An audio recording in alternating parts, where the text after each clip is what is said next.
And good afternoon, everyone. Welcome to RCN's broker partners, correspondent lenders, independent mortgage originators from coast to coast. My name is Jeffrey Tesch, CEO of RCN Capital. A pleasure to be with you today. Today we have a very special guest, Barry Habib, founder and CEO of MBS Highway. Barry, great to see you again. Jeffrey, it's great to see you as well. Thanks for having me. Yeah, well, we really appreciate you coming on board with all the volatility in the markets. As a large originator, really a wholesale lender who deals directly with those boots on the ground from coast to coast in non-owner occupied lending, most of our originations coming through broker partners who are in the trenches and can really use the data that is just so critical to them building their business, making them the trusted advisor that MBS Highway is known for. So, Barry, take it away. Look forward to some great data today. Well, thanks so much. I appreciate that, Jeffrey. So I think you guys could see my screen, and we're going to talk a little bit about what's going on in the marketplace today. You know, I'm sure that a lot of you are hearing some of the reports from MBA, from people like Adam Data, the Crash Brothers, Hannah Olick, who forever has been negative on the housing market and saying that next year is going to be a challenging year because rates are supposed to go up. Housing has been rumored to maybe crash. You've got forbearances, foreclosures. Homes are now unaffordable. We've been hearing this. So we're going to clarify all that for you today. Today, we're going to go over what you can expect, what you can do to make sure that you really keep yourself as successful as this year has been, to continue with that type of success into the future, how to protect yourself, how to ensure that you're going to be successful, and what you need to be doing right now. And that's really so important because you don't want to wait until it's past you. You don't want to wait until things have changed. And I know many people are saying, well, I'm kind of busy right now, and I'm just, all I can control is what I control right now.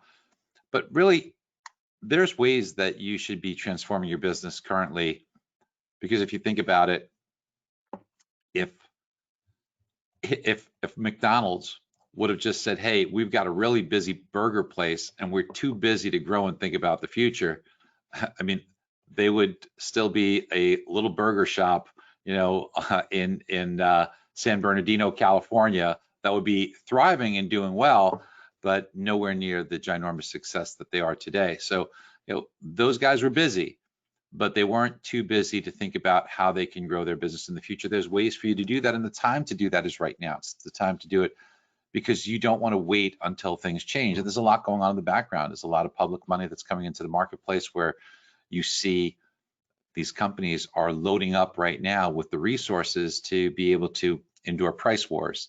They are building resources and staff, and really what their narrative is and their goal is to try and make this a commodity, make this business a commodity. And I think that's a big misconception, because while it's true that 2 3/4 from and 0 points on a 30-year fixed on a $300,000 loan will yield the same monthly payment from the company that's issuing the loan, that monthly payment impacts every single borrower differently. That loan amount impacts every single borrower differently. And the difference between being a salesperson, which is a hard way to compete, and an advisor, a trusted advisor, a certified mortgage advisor, is that they need to be able to establish the difference very quickly as to how that payment, how that loan amount, how those choices that customer is making will yield the best results for them long term. Because look, the best rate on the wrong strategy is much more expensive than a competitive rate, and that's something all of you can offer on the right game plan and strategy. So this is what the focus needs to be. And it's right now, it's just not there except for a select few. And interestingly enough, they happen to be the busiest people typically that are taking these steps to do that. But you need to be able to make those changes right now to your business, even while you're doing well. Because listen, while you're doing great, a little humility is good here. Don't believe your own press clippings, right? Okay, I've got a record month. Well, why do you have a record month? Is there a correlation? Are you having your record month with interest rates at 5% or 6% in the slow housing market? Or are you having a record month with housing at the hottest it's ever been and interest rates at the lowest they've ever been? You should be having a record month. Otherwise, you're doing something wrong. So Sure, enjoy it, but is this really a time to pat yourself on the back and say, oh, I'm wonderful? Or is this the time to say, how do I plan for the future when it changes a little bit? How do I do that today instead of scrambling and being left in the dust? So we're going to talk about all those things today, what to expect, how to put yourself in that position of making sure that you ensure for you, for your family, the success that you're enjoying now into the future. So I'm going to take a look at some charts that I brought up for us today, team. And what we're going to do is we're going to take a look at some of the things that are happening right now. Now, by the way, if you look on the console, there's a GoToWebinar console, and one of the areas is there's a place for questions for you to type in. So I have my question window open, and if you decide that you'd like to have any questions as we go, I'll be glancing over this from time to time. So I'll try to address your questions as we go. Otherwise, I'll leave a little time at the end. So she's back. She's back, Janet Yellen. I did not think she was the best Fed chair, but she is now our Treasury Secretary. So aside from the fact that her autograph will be on all the new dollar bills and $100 bills and 20, et cetera, printed, they will all have her autograph on them in the future. She is an individual that never found a spending program that she didn't love. So as the change from Steven Mnuchin to Janet Yellen occurs, so will the Fed's role, and the headbutting that used to occur between Steven Mnuchin, who was the former Treasury or the outgoing Treasury Secretary, and the Fed chair, Jay Powell, won't occur with Janet Yellen. Janet Yellen's going to be the chairperson, the chair lady, the cheerleader, I should say, for Jay Powell. Now, here's the thing, is Jay Powell and the Fed think that they should have a hand in everything, and the Fed should continue to have an endless spigot of items that they should be purchasing. I mean, really, is there any reason in the world why the Fed needs to be buying corporate bonds of Apple? I mean, is Apple hurting? Are they struggling for business? Is their stock price hurting? But the Fed thinks that they need to be buying the bonds of Apple. They are very aggressive. Now, a lot of this has been kind of curtailed by Steven Mnuchin. Maybe it's a good idea that that happens, but under Janet Yellen, this is going to be turbocharged. So what does that mean to you? It means that you can look for the Fed to probably purchase longer dated maturities and continue their buying of mortgage bonds and treasuries longer and in greater quantity than they have. What does that mean for rates? That means there's going to be a lot of downside pressure on interest rates in the future. So I think rates stay a little bit lower, a little longer, although let's remember one thing that's very important. They're not going to go in a straight line. And let's also remember that the Fed funds rate, which will be at zero for a long time, isn't necessarily where mortgage rates are. And I want to give you an example of that, that you can see when you take a look at this historically. So if we take a look at the blue line here, that's mortgage rates for the past 50 years. The red line is the Fed funds rate. And look, the Fed can change rates at any time. So it's not like a mortgage rate, which is going to be in effect for 30 years. Because that mortgage rate is there for a long time, fixed at a certain level and can't change, it's going to be really impacted by inflation. So as inflation rises, mortgage rates will rise regardless of what the Fed does.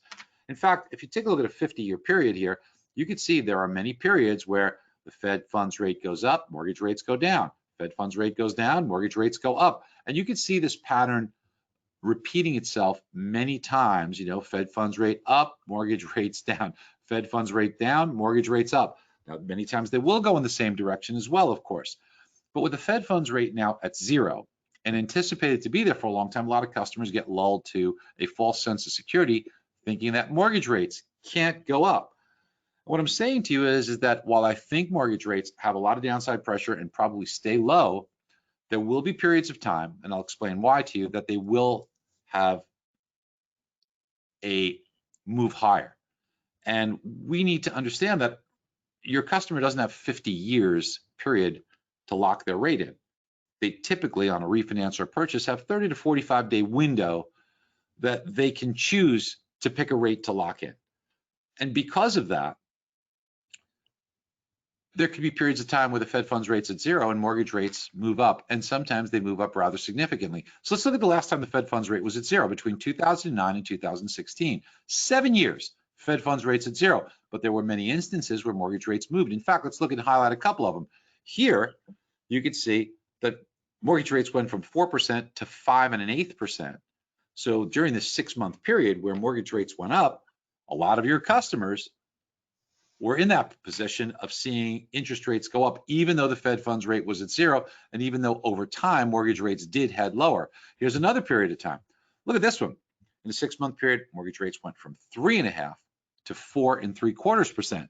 So when we look at these moves in interest rates, we can now see that although we're at 0 currently on the Fed funds rate, we have to be very aware as to what's going on in the marketplace to protect our customers. And look, right now, what we're looking at is we are looking at a wonderful environment for rates, but there are some hints of inflation. Inflation causes mortgage rates to rise because it eats away or it erodes at the payment that you receive when you grant the mortgage. So if you give a mortgage and you receive a payment of $2,000 a month, well, every month when that check comes in, if you went and bought a list of things, this month you could buy all the items on that list, next month the same, next month the same. But over time, because of inflation, things start to cost a little bit more. So you can't get everything on your list. So what's really happening is your buying power is being eroded. You are buying less with the same amount of money that you're receiving. Now, there's nothing you could do for the mortgages that you've granted already, but for the future loans that you're about to do, if inflation starts to rise, the only defense that you have to offset the more rapid rate of erosion in the buying power is to charge a higher rate. And that's why inflation drives interest rates. So we're in a period now where demand is a little bit higher than supply. Why is supply lagging? Because there's about 10 million more people unemployed than used to be. And some people are afraid to go back to work. Some companies have gone out of business and won't come back. So because the supply chain has been disrupted and will likely continue to be disrupted, at least until we start to get, either between herd immunity and vaccines that come together in mass scale over time, we're going to go through a period where there could be some inflationary pressure. So you could see interest rates maybe actually move up a little bit.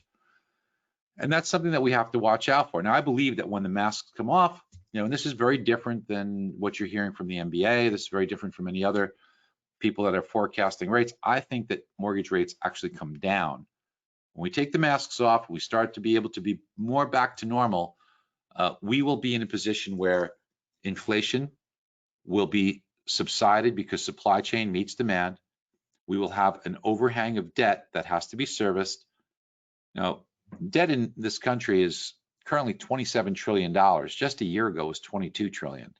And after the next stimulus package that I believe we get relatively soon, it'll be around $29 trillion. Now, you become a little immune to $1 trillion, but just for something for fun here, and you could put your answer, I'm going to ask you a question. You could put the answer in the question box there so I could see it. If I were to ask you this, here's $1 million a day, and I need you to spend $1 million every single day. How many days would it take you, or how long would it take you to have spent $1 trillion? So any guesses? Go ahead and pop them in there. So $1 million a day. Every day you got to spend it. How long would it take to reach $1 trillion? Now, it might surprise you, but the answer is 2,700 years.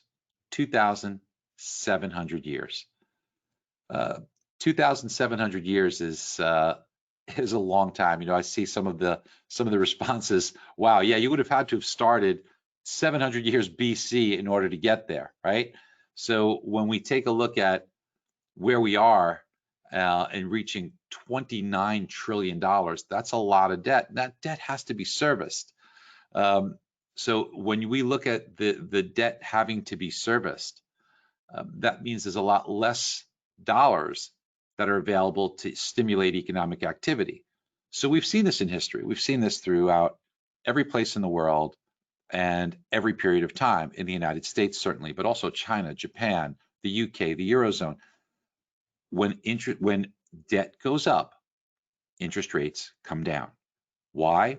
Because we have to service the debt. We are not printing money. Thank God we are not printing money. And people make that mistake. They say, oh, we're printing money. We're not. We're borrowing. That's different than printing. let's hope we don't cross the Rubicon and start printing money, because that would be very bad. That's like, that's like what you saw in Rhodesia, which became Zimbabwe, or the great inflation in the 1920s during the Weimar Republic in Germany, and that led to World War II.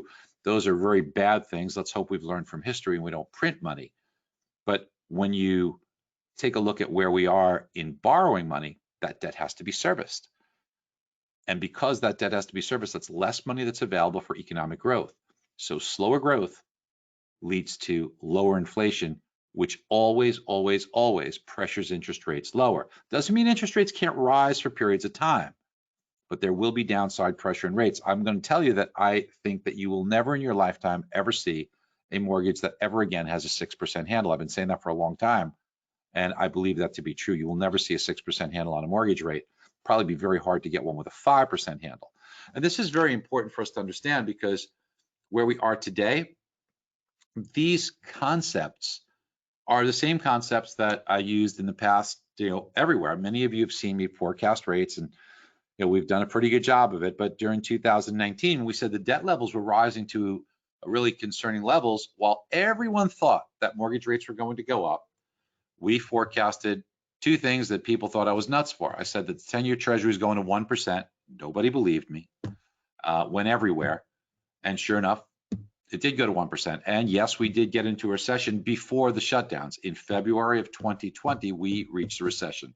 So because of these concepts that I'm sharing with you that have been accurate throughout history, I am very confident that you will be in a low interest rate environment. That does not mean that rates can't rise a little bit from time to time, and that's what we have to be on guard for. Now, when rates did hit 1% on the 10-year Treasury, the networks brought me back, and we take a look at people like Fox that had me on. They said, okay, Barry, you were the only one that said that rates are going to go to the 1% on the 10-year Treasury. Where are they going to go now? And when I said they're going to 0.5%, everyone was shocked. People were saying, oh, we got to debate you. That'll never happen. Well, it didn't take long. You could pull up the clip. It didn't take long, but 3 days later, sure enough, it did hit my target of 0.5%. It's all the same concepts I'm sharing with you right now, and why I'm very convinced that you will see interest rates be very low. Now, that doesn't mean they can't go up from time to time. And it also tells us that if you're not experiencing high volume right now, and if you're not experiencing the ability to grow today, I think that you should think twice about this. I don't think that this is the time for you to say, oh, I'm kind of busy, I'm doing good, I have a record month, so I can take my foot off the gas pedal. And when we take a look at what we can expect, well, listen to this. If you took all the mortgages out there and you said, okay, I only want to look at mortgages that are current, so only the ones in good standing, at least 20% equity, 720 FICO or better, and I could save them 0.75% on a refinance. There's 20 million loans out there that could do that, or $6 trillion. And again, $1 trillion is a lot, right? Well, the entire mortgage industry and refinances this year will do about $2 trillion, which is a record. Could you imagine there's $6 trillion still out there that could be done? Now, team, what I'm trying to express to you here is something very important.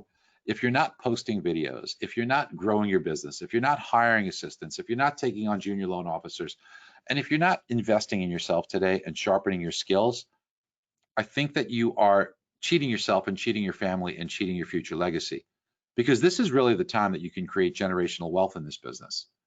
And I believe sincerely that what you have to do today is think about growing. As I mentioned earlier, if being busy was an excuse, then that single McDonald's burger shop would not have grown if they said we're too busy, because they were busy.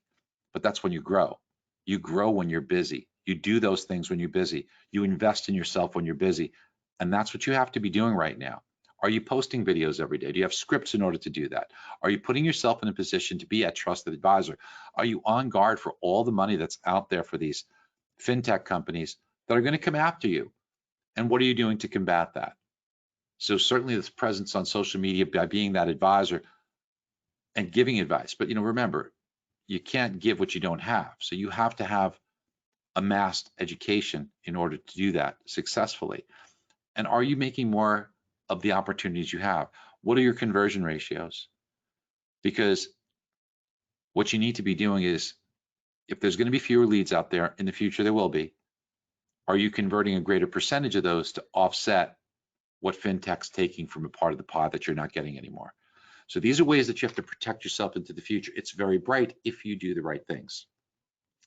Let me give you the other side of the coin. Now, look, it wasn't that long ago, a few months back, if I said to you, man, could you imagine a rate of 3.25%? Many people would have said, oh my gosh, that's crazy.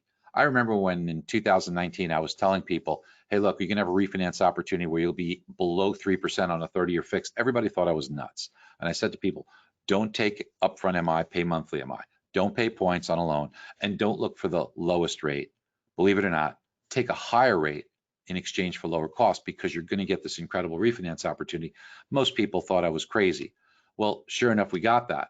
But now what we have to think about is the flip side of that. Do you know that today half of all mortgages out there are below a rate of 4%? And if you believe, like most experts say, that you need an incentive of 0.75% to consider a refinance, that means at a mortgage rate on a 30-year fixed of 3.25%, you'd wipe out half of the refinance opportunity that exists right now. So just think about that. Now, 3.25% would be a dream rate not too long ago. Today, if you quoted a customer 3.25, it'd say, oh my gosh, that's so high. So it's amazing how our perspective changes quickly. But even in a rate where the Fed was at 0, and even in a rate, in an environment rather, where there's downward pressure on rates, there could be periods of time, 6 months long, 7 months long, 5 months long, 3 months long, whatever it is, where rates could be in a rising position. And those are the time frames that you really have to think about, how am I positioning and planning my business? And please don't give up on the purchase side of things. That's a very important aspect of the business. So the purchase side is going to be robust for a while. Don't believe all these foolish people out there, the Hannah Olics of the world, who've been negative about housing forever.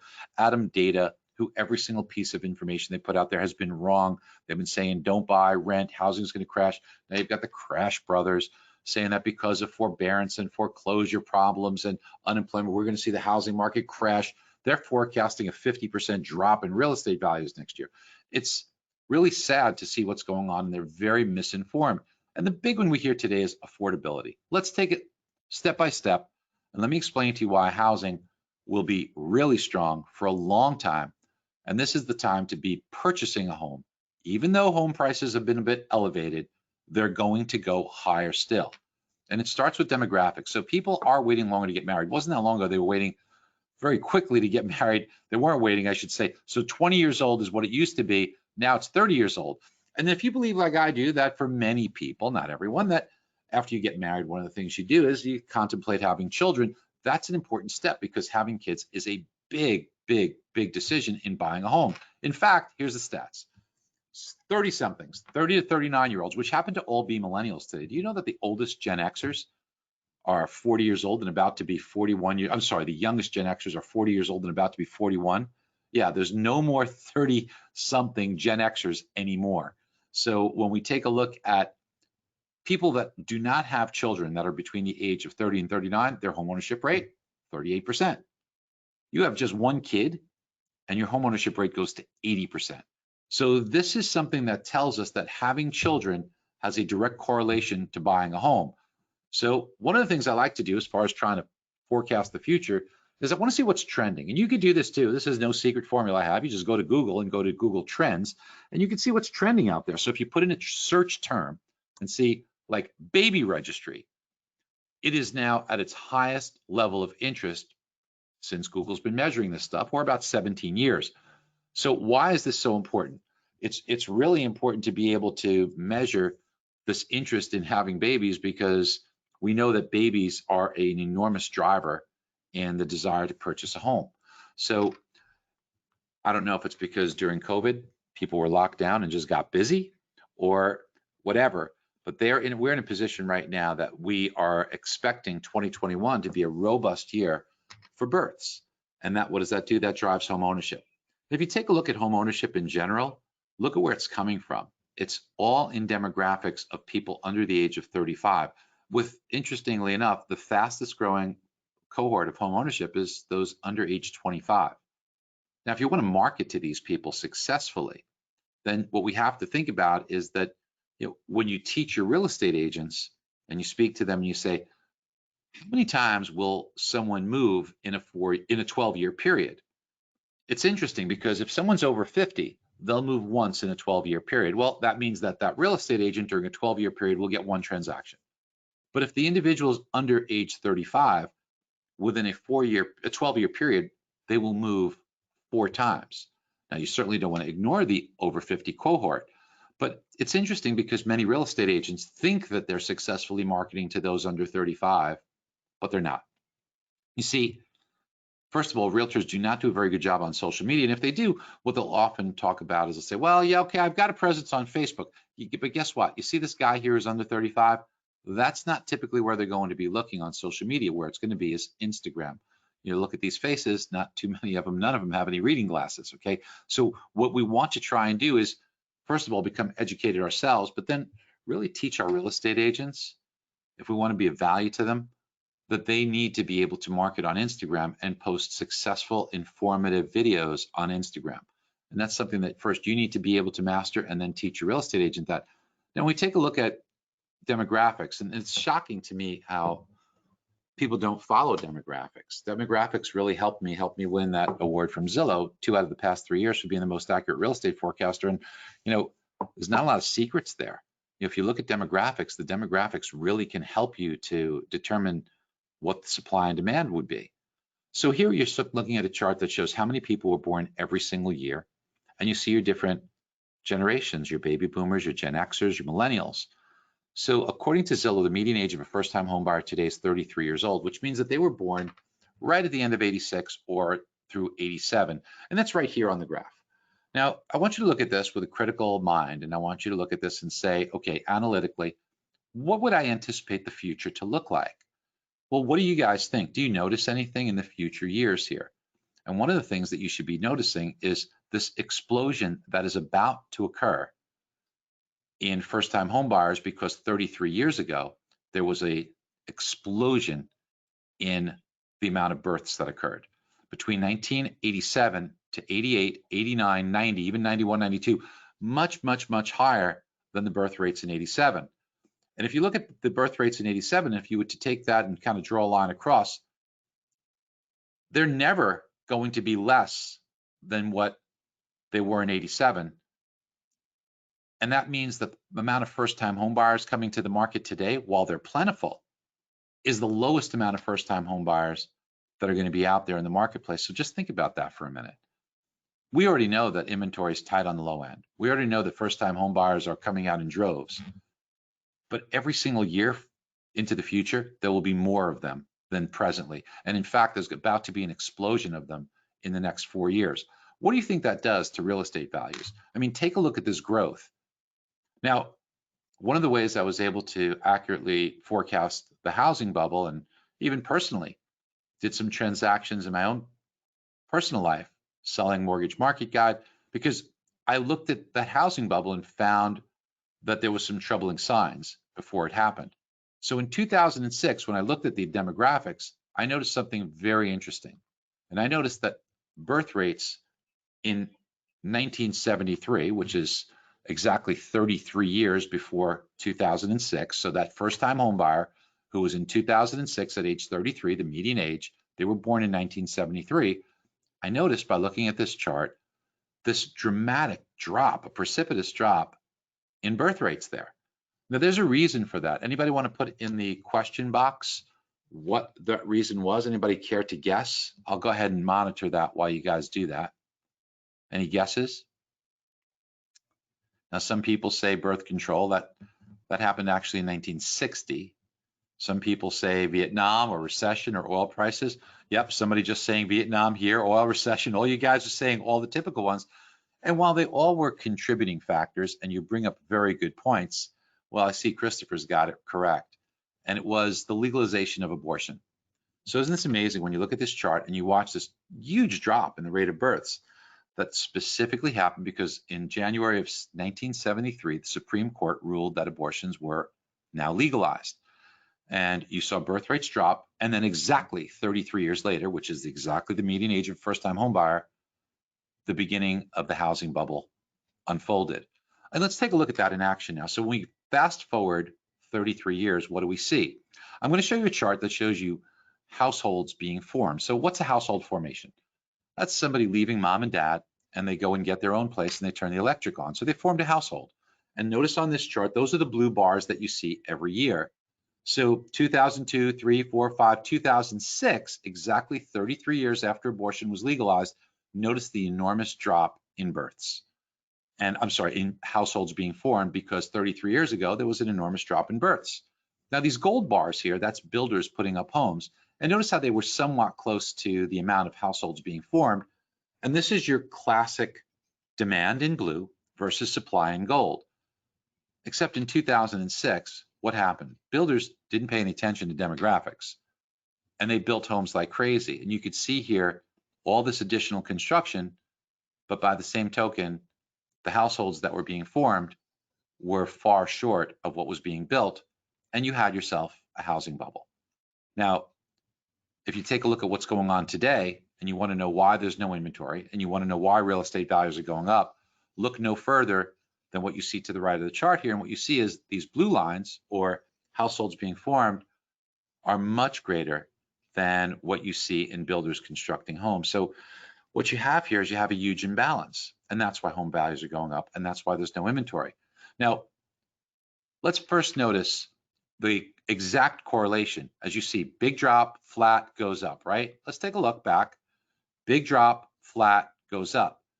It's an exact match, and it has to be, because the births from 33 years ago, I mean, those people are coming, they're coming. But now let's take a look at that same chart I just showed you and look into the future.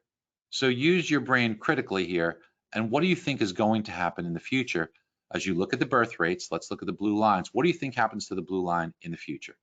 Well, it's pretty clear to me that there has to be increased demand, and that will more than likely push prices up. And that is unless supply starts to come up to meet it. So let's take a look at what's going on the supply side.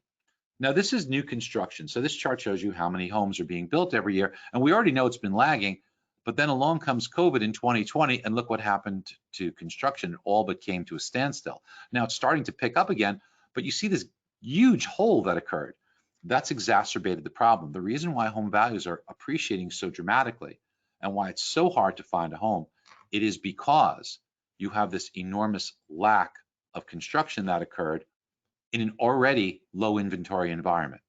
So prices have nowhere to go up. But then to take this perfect storm one step further, we add to the fact that there are record low vacancies. So why are low vacancies so important? Well, I mean, think about it for a second. If you owned a home and you're carrying that home, it's vacant, right? And you've moved already. It's the home you used to live in, but now it's sitting vacant. You're trying to sell it. You can't sell it, and it's costing you $4,000 a month. If somebody came in with a low ball offer, you may be more inclined to accept that, because you might justify to yourself, geez, it says things cost me $4,000 a month. If I keep the thing another 3 or 4 months, it's going to be $12,000 or $16,000. I'll just dump it for $10,000 or $15,000 less. And that's where you run into trouble. But with no vacancies out there, people do not have that incentive. Now, you know, those crazy people that are out there talking about housing bubble and this and that, let's look at inventory. Inventory is at a record low level. As you can see on this chart here, here's where we are. But now when you take a look at where were we during housing crisis periods of time, record high inventory like you had in 2006, 2007, or in the mid to late 80s when you had exceptionally high levels of inventory. You don't have that today. You have extraordinarily low inventory. And remember, this comes down to supply and demand. Now, this is the biggest misconception. This is where people really get it wrong, and that is in affordability. People, listen, they just don't understand affordability, right? When we look at affordability, affordability is something that the media just doesn't get. So the first thing that they get wrong is when they try to say that homes are appreciating too rapidly, so therefore just okay, they're unaffordable because they're appreciating. That's not the reason for affordability lacking. In fact, the first thing that they look at is they look at the wrong metric. They will look at median home price. Now, I think you know that the median home price is simply the middle price that people have paid. Half the purchases occurred above that and half the purchases below that. Today on existing homes, it's $313,000. And everybody's up in arms because that $313,000 increased by 15.5% over last year. So, you know, even in Housing Wire, an industry publication, They're saying, oh, they're troubled because of the 15% rise in affordability, and everybody's talking about that. Well, team, the median home price is not appreciation. The reason why the median home price has risen so much is because there's just simply no inventory on the lower end. So there's not as many purchases occurring with lower priced homes. So therefore, the increased amount of purchases on the upper end is skewing the median home price higher. Now, that doesn't mean there's not appreciation. There is. But that appreciation, if you go by the true measure of it, and Case-Shiller is probably the best resource for that, it's at 7%. Now, a lot of people say, okay, well, 7%, that's a lot higher than hourly earnings going up and this and that, and it's still troubling.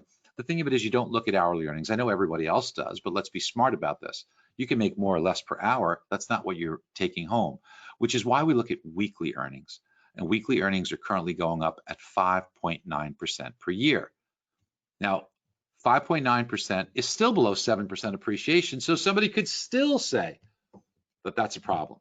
Well, there's a reason why when we look at affordability, it is the 7th best affordability level on record, even with home values going up. So let's take a look at this together. If you have a mortgage payment that you could have had on a home from last year, let's just say last year you were looking to purchase a home, and the P&I payment would have been $1,000 a month. And you say, well, I didn't buy that home. Why? Because, I listened to Adam Data or Dan Olick or the Crash Brothers or so many others who talked about the fact that rent, don't buy, the housing market's in trouble, and everybody else who got it wrong. You could have gotten your payment at $1,000 a month. Now, a year later, you're looking to purchase that home today because now they're listening to you and you're saying that the housing market is good and they should buy. And they say, okay, I'm going to do that. But now that home's gone up in value. And let's just say, to make it simple, that home went up 5% rather in value. And interest rates stayed roughly the same. I know interest rates have come down, but let's just make it simple. Home went up 5%, interest rates stayed the same. So that $1,000 a month payment that you could have had last year, it's going to be more expensive this year. Things went up by 5%, so your payment's going to go up 5%. So instead of last year being able to buy that home with $1,000 a month P&I, this year it's $1,050, which represents a 5% rise in the purchase price and interest rates staying the same. So how much more income did you have to make? Now, in order to qualify for that $1,000 a month P&I, your income was about $5,000 a month. So in order for you to offset the $50 a month rise in your P&I payment, your income had to go up $50 a month. Well, that means you'd have to be making $5,050 a month. What percent rise, I don't know if anybody knows it off the top of their head, is the difference between $5,000 to $5,050 a month? It's certainly not 5%. You know what it is? What it is, team, is 1%. So you see, yeah, you guys are getting it right. I see you guys putting it all in the question box. All you guys are good at math. You're getting it. So a 1% rise in income is enough to offset a 5% rise in purchase price. So when we see today that incomes are going up at 5.9%, think about that. That's enough to offset appreciation 15, 20, 25%. If interest rates stay the same, you could have home values gone up 25%, and believe it or not, I know it sounds crazy, but they'd actually be more affordable based upon that happening. Now, let's really crystallize that, and I want to show you something that really dismantles the affordability myth.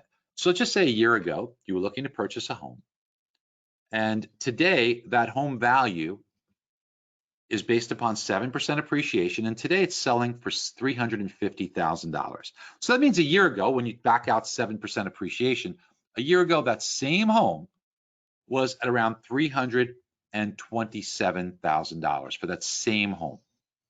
So the value went up $22,900. 30-year fixed mortgage rates have come down from 3 3/4 to 2 3/4, so they've come down 1%. Loan amounts, well, if it was a 90 LTV, you'd have a 294 loan versus today you'd have to borrow more money because the home value is more at 315. So what did that do to your monthly mortgage payment? So I'm borrowing more money. That $315,000 is a bigger mortgage, but at a lower mortgage rate, believe it or not, my payment today is $77 cheaper purchasing that home for $350 instead of last year at $327. So as you can see here, this clearly means my payment's less, but there's more to the affordability picture. So listen, first let's get a well-rounded picture here and let's say, okay, mortgage insurance. Well, mortgage insurance, that's $8 more because I'm borrowing a little bit more money. So the net really is it's a $69 a month cheaper payment today than it was a year ago, even though the home went up about $23,000 in value. Now, you could say, hey, wait a minute, I've got to come up with a little more down payment money to put 10% down because the home's worth more. Yeah, it's about $2,300. And if you borrowed more money, it would be about $10 a month or $9 a month. So net, you're still about $60 a month cheaper. But the real money comes from your income. So if your monthly income increased 5.9%, and if you were making about $5,000 a month to qualify for this payment, well, then you are really making about $300 a month more and have a payment that's about $60 a month less. That's why it's so much more affordable today. And that's why all these people that are saying homes are not affordable have no clue what they're talking about. Look, let's face it, math is hard, okay? And a lot of people don't like to do research either.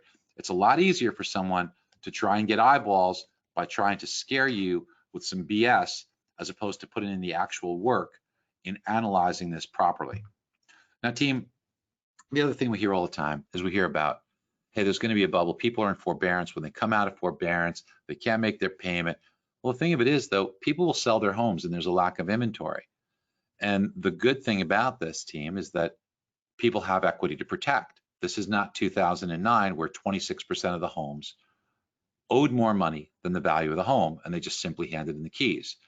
In this particular market, 95% of homes have at least 10% equity, and 87% of homes have at least 20% equity. They're going to want to protect that. They're going to sell their homes very quickly when they put them on the market, record time, and they'll be able to protect that. So we're not going to be in a position where home values are going to be underwater. We're going to have foreclosures. We're going to have problems with the housing market. We're not going to see that. Now, if we take a look at the housing overview, there's 127 million households, 41 million are rented, 86 million are owned, and 34% of those, or 29 million homes, are owned free and clear. So clearly, no fear of foreclosure or any issues with those. 66% of homes, or the remaining 56 million that have a mortgage, you know what the average LTV is? 53. The average amount of equity is about 180,000. They will be looking to protect that equity. So this is why we're seeing our forecast for next year is 6% appreciation. Now, 6% appreciation will create a tremendous amount of value. Think about this. If you had a $100,000 home, I'm not saying you do, but if you have a $100,000 home, and if that home appreciated by 6%, it would gain $6,000. Well, think about this. If you put 10% down, your down payment, 10% on a $100,000 home is $10,000. If that home appreciated by 6% or $6,000, what was the rate of return that you made on your investment? Would it surprise you that it'd be 60% rate of return? That's a pretty darn good investment while keeping a roof over your head. Now, one of the things that we know occurs from time to time, today it's very popular, is that people, in order to purchase a home, they don't just purchase the home, they literally have to win the home. And the way that they'll win the home is by bidding higher than asking price. Did you know that right now 20% of all homes are cash? So cash offers are tough to go against. Your real estate agent goes against cash offers and they're like, oh my gosh, what do I do? Well, you can win a deal that has a cash offer on the other side of it simply by offering more. A qualified buyer can eventually have a price that causes the seller to say, hey, you know what? I know it's slightly riskier, but there's so much more money that I could get. I'll go ahead and take the offer that has a mortgage at a higher value than the cash offer at a cheaper value. So here's a real listing. It's a tool that we have in MBS Highway. It's called the bid over ask tool. It's the only one of its kind, only one that's ever been created like this. And it's designed exactly for that, to help people bid over asking price. So if the current asking price is an actual listing, $810,000, the AVM, which we have a built-in AVM with a 96% confidence level, is 808. Then let's say you have a cash offer at 805. Let's just say you have somebody coming in at full offer at 810. Somebody's coming in at 820. And the only way you're going to get this home is one way. You've got to offer $830,000. Now, if you're like me, you don't like paying full price for anything. But to come in $20,000 over asking price, well, you're not going to like that very much. And what your realtor often hears is, hey, why don't you take it out of your commission? Now, they hate hearing that. So what can we do? Let's show somebody a very simple calculation based upon appreciation in their zip code, which we have. What period of time, when would the value of the home they're purchasing eclipse the amount that they're offering over asking price, over the current appraised value? And we could do that calculation for them. And what we do is we find that the answer to that is March of 2021 is when the value of their home will be greater than the $830,000 that they're offering. Now, when we take a look at that, we say, wow, if I put my offer in now in December, I close, let's just say in January, by the time I make my first payment in March, the value of the home is already greater than what I'm paying for it at $830,000. I could get my arms around paying $830,000. And then what we show them is what would the value be over the next 5 years increased by appreciation, and they see $300,000 gain. Well, then it becomes a very easy decision to want to move forward. And these are the types of things, team, that we want to be able to help our customers understand. This is what exactly the type of analysis that they need. And remember, I told you about that AVM. It's very important. We have something called the MB estimate. So why is this so critical? Because if you go to Zillow to get your Zestimate, you're going to be pixeled. And if you don't know what pixeled means, let me explain it to you. First of all, you've all been pixeled. Being pixeled means you go shopping for an item, whether it be a household good, a car, shoes, clothes, whatever it is. And then you ever notice this? Every other site you go to, every time you surf on Instagram or Facebook, what ads come up for that exact car you were looking for, that exact household item you were looking for? How do they know that? Because you've been pixeled. And when you go to Zillow to get your Zestimate, guess what that individual will be bombarded with? Ads from your competitors and your realtor's competitors to take that business away from you. So you want to keep them off there. So built into MBS Highway, you have an MB estimate that you could use anytime, and you can create reports and co-brand it with your realtors. Now, if you really want to be smart, you take it to the next step and you take our MB estimate and you put it on your own website to drive and generate traffic to your website. And then if you want to even take it a step further than that, why don't you co-brand it and put it on your realtor's website with you so that you can now capture leads together and then keep your competition away. And think about how critically important this is. I mean, let's face it, Zillow built their whole business on this estimate and driving traffic to that because everybody wants to know the value of their home. What starts to happen if your realtor starts getting all this traffic? Well, then when your realtor says on a listing appointment, you think about this. I'm a realtor on a listing appointment. What if I said this to you? I said, hey, list with me because I get so many hits. I get thousands and thousands of hits every month on my website. If you're going to list with somebody else, find out how many hits they get. One of the reasons I get is because I have an AVM there and everybody wants to know the value of their home. And as they go shopping for homes and they look at that, guess what they're going to see on my website? Your listing and your home. That might just get you some more listings. This is something that every realtor wants, and you have the ability to give it to them. Now, team, it's not only this. People sometimes are postponing the purchase of a home after they shop because they say, I didn't really find something. Maybe I'll come back in 6 months. They think the housing market will be the same 6 months later. They don't realize that waiting will cost them additional dollars. We articulate that for them. This is in our open house kit, or we could do it individually, where it shows them that if you wait 6 months, how much the value of that home would go up. Well, how much more would it cost you in monthly payment? How much more cash would you need? And how much did you lose by not doing it? And oftentimes people say, okay, let's keep looking. And your realtor will appreciate that from you. So team, if you want to sound really like an advisor, then you need to get certified.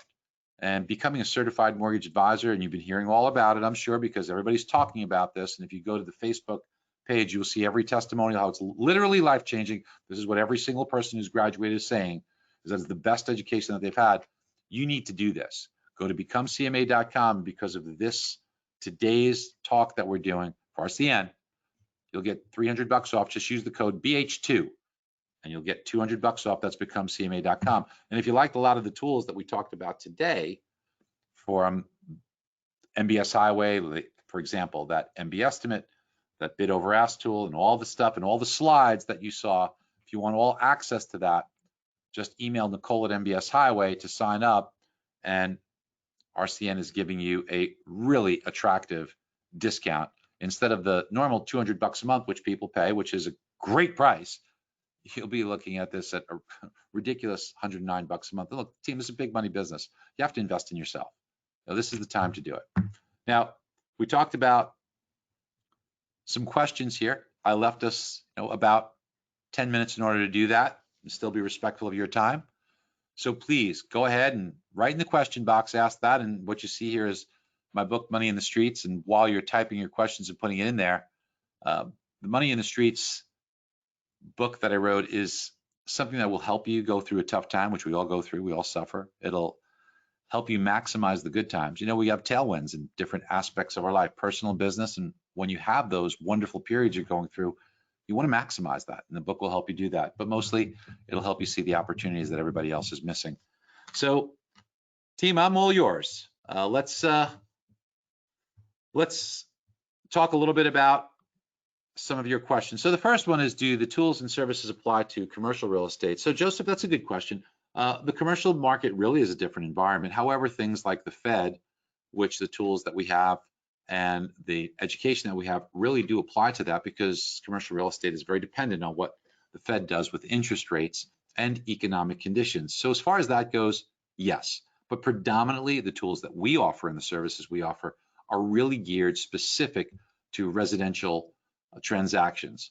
So that's where we do different loan comparisons and also the data for each and every market in every single zip code in the country that could help with appreciation. So Joseph, you're right, and it's a excellent question. So while there certainly would be some value in the education and the knowledge, the primary benefit of CMA and MBS Highway is geared towards the residential arena.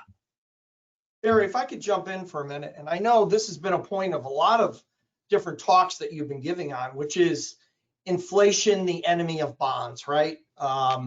What are your thoughts about how inflation is going to play out? Because it certainly gets an awful lot of press.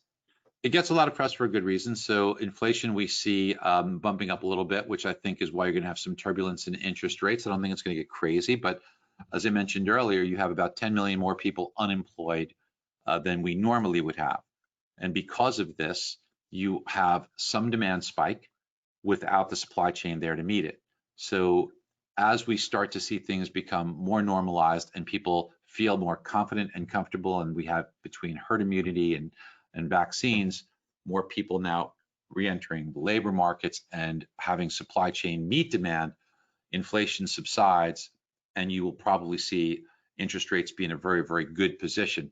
Now, they'll always vacillate, but you're going to be in a marketplace, I think, that's going to be very favorable for interest rates for the majority of periods in the foreseeable future. That doesn't mean that in the short term we couldn't see some inflation move higher. Now I see some questions coming up, by the way, Jeff. So just if I may just kind of address those very quickly. Do you see a tsunami of foreclosures in 2021? Absolutely not. We talked about that earlier, Rick. It's a good question, Rick, and a lot of people talk about that. And foreclosures, they're not going to get foreclosed upon for the vast majority of them because of the fact that they've got equity that will be protected. And let's remember that when people come out of forbearance, they can continue to keep that home. There's no payments, there's no balloon payment that's made immediately. That rides alongside, almost like a second mortgage or a home equity line of credit would do, except there's no payments to it. So you pay that all off when you pay off the mortgage, either through a sale or the ultimate payoff or a refinance of that mortgage. So it doesn't put the additional stress on there. Now, yes, Rick, you are correct. If you are in a position where you are, unfortunately, you've lost your job and you've taken advantage of the forbearance, and you are in a position where you, a year later, have not come back to work, well, certainly there will be some stresses, but remember that the average LTV on homes is a 53 LTV, and that you've got 95% of homes have greater than 10% equity. So there will be equity to protect. So you're not going to have this rash of foreclosures. Might there be some? Yes, there will be. But right now, foreclosures are an all-time low. It is 0.3%. And remember that 34% of homes have no mortgage. So currently, if you looked at the vast, let's say, a section of homes, and you said, okay, I could see 500 homes from this helicopter. One of those homes is in foreclosure. The other 499 aren't. Now, that's not saying that that's not one too many, but this isn't 2009 where 26% of homes owed more money than the value of the home. Jeff, any other questions? I don't see any more in the question box there. Sure. We've got about 3 or 4 minutes left. What are your thoughts on the ability of new construction to be able to finally catch up to demand? And where do you see that actually occurring? So there's a lot of problems with that. The first problem is that lumber prices have spiked dramatically. So it makes the lower priced homes difficult to meet the demand on that area because it's not as easy to produce homes at that lower cost. So margins get squeezed. You also have the fact that regulation will more than likely come back at a more scrutinous level. So I think it's going to be difficult. We also have the opposite side of the equation. Even if construction were to come up to meet current demand, demand is going to be increasing. So I think it's a very large task for the new construction arena to finally be able to catch up. And then there's the other aspect in that land is limited as well. So, and it isn't a quick ramp up, Jeff. I mean, we all know this, right? You can't just flip a switch and it turns on. It's like taking an enormous ship and trying to turn it. It doesn't just spin like a, like a Ferrari does. It is going to take a long, long time to try and do that. And all at the same time, the demand side is increasing, as we've seen by the births. Now, I'm seeing just, I love to show this to my LOs. Any way to do that, Herb? Well, there might be a replay of this. I don't know. That's up to Jeff, and we could do that. And of course, if they're part of MBS Highway, this is what we have all time. Oh, and here's Harvey all over it. Harvey's in answering the questions before I even asked him. So good job, Harvey, saying there will be, asking if there will be an email of this replay. So that's up to you guys, Jeff. And then some very, very kind words, Gary. Thank you so, so much for the kind words. Where do you see as a good opportunity for real estate investors in the near future? Well, Paul, real estate investors do have to be a bit careful in one arena, that the rental environment isn't as clear cut as it used to be. You may have appreciation, you may have some benefits in the rental area as an owner and a landlord, but there has been a disproportionate impact on those that are renters as opposed to homeowners. Homeowners have been more insulated. Renters tend to be more of the service sector workers, and therefore, unfortunately, disproportionately disadvantaged there. And we're seeing rents which used to be going up at 4.7% a year, now just 2.5% a year is the average rental increase.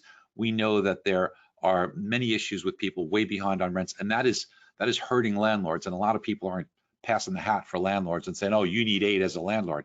That's the last person people are trying to help, right? So I'd be careful there, but certainly, is this a good time to buy a home for yourself? Is this a good time to purchase for a second home or vacation home? I think it's a great time to do that, even at these elevated levels. But I would be more cautious on the rental side until we start to get to a level where, we've got mass inoculations and we're starting to see some herd immunity. And therefore, we are in a position to say, okay, people are going to start coming back to work. Things are getting back to normal. I don't know if I'd be able to confidently say do that unless you had the wherewithal to maybe get a good price on that and be able to say, okay, I can kind of stick it out and lose a little bit of money for the next couple of years. Barry, yeah. One last question for you before we wrap it up. We have so many independent mortgage originators across the country on the call today.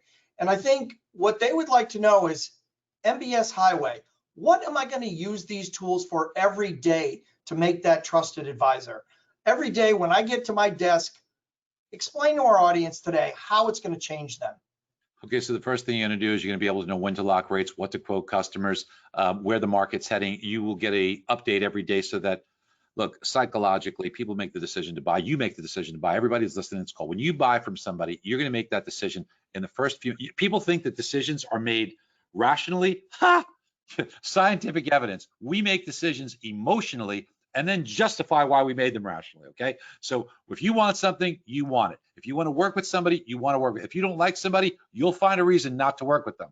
So it's your job. The top salespeople in every profession understand this. People make the decision to buy in the first 5 to 10 minutes.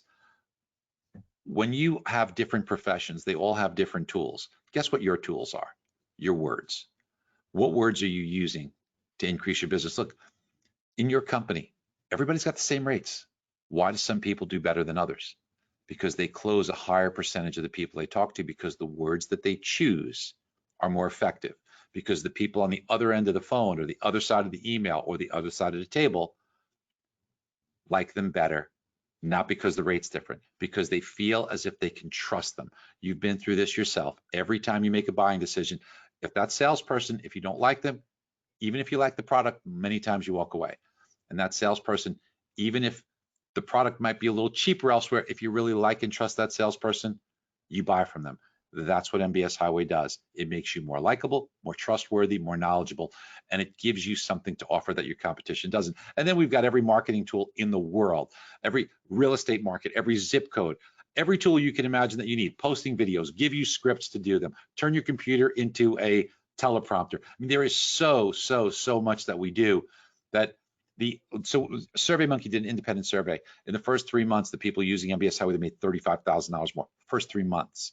Okay, so there's a lot of people made a lot more than that.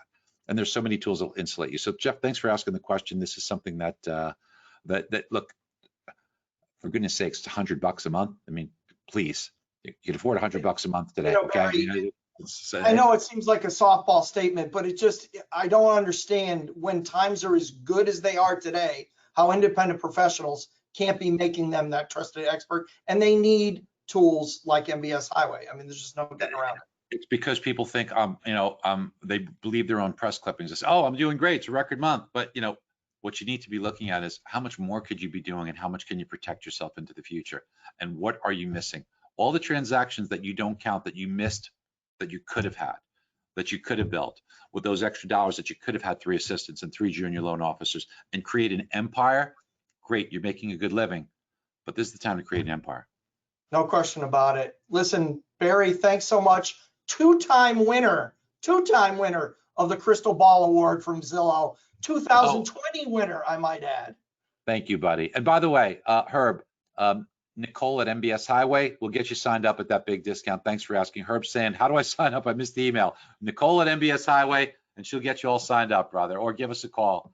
And Max, yes, the AVM is something that you can access right on our site, and boom, all you do is put in the MLS number or an address. It takes predictive text. Try it once. You will be completely hooked. It works just like the Zillow one does. It's so easy to use. Listen, Barry, thanks again. All our broker partners across the nation, thank you for that fantastic information.